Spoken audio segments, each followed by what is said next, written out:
দিগন্ত বার্তার বিশেষ প্রতিবেদন। পাকিস্তানের মিথ্যা দাবি এবার ভেঙে গেল চোখের সামনে।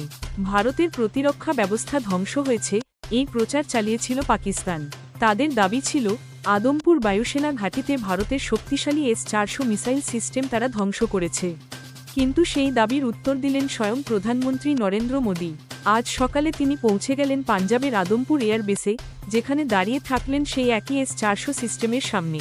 প্রধানমন্ত্রী বললেন, আজ সকালের অভিজ্ঞতা অত্যন্ত বিশেষ। সাহস, সংকল্প আর বীরত্বের প্রতীক আমাদের বায়ুসেনা যোদ্ধাদের সঙ্গে দেখা করাটা একটা গর্বের মুহূর্ত। দেশ তাদের চিরকাল কৃতজ্ঞ। স্মরণ করিয়ে দিই, কয়েকদিন আগেই ভারত চালিয়েছে অপারেশন সিন্ধুর, যার মাধ্যমে পাকিস্তান অধিকৃত কাশ্মীর ও সীমান্তের বেশ কিছু সন্ত্রাসবাদী ঘাঁটি ধ্বংস করে দেওয়া হয়েছে। তার পরপরই পাকিস্তান চালায় একটি ভুল তথ্য প্রচারের অভিযান। তারা দাবি করে যে ভারতীয় S-400 এবং ব্রহ্মস মিসাইল ঘাঁটি ধ্বংস হয়েছে। তারা এমনকি ভুয়ো ভিডিও ছড়িয়ে দেওয়ারও চেষ্টা করে। ভারতের বিদেশ মন্ত্রকের পক্ষ থেকে কর্নেল সোফিয়া কুরেশি জানিয়েছেন, পাকিস্তানের দাবি সম্পূর্ণ ভিত্তিহীন।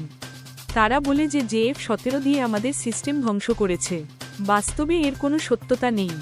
পাকিস্তানের ড্রোন হামলার পর ভারতীয় সেনা পুরোপুরি প্রস্তুত। শিরশা, পাঠানকোট, নালিয়া, ভুজ সব ঘাঁটি নিরাপদ এবং সম্পূর্ণ অক্ষত। এই প্রতিবেদন যদি আপনার ভালো লেগে থাকে, তাহলে লাইক করুন, শেয়ার করুন এবং চ্যানেলটি সাবস্ক্রাইব করতে ভুলবেন না।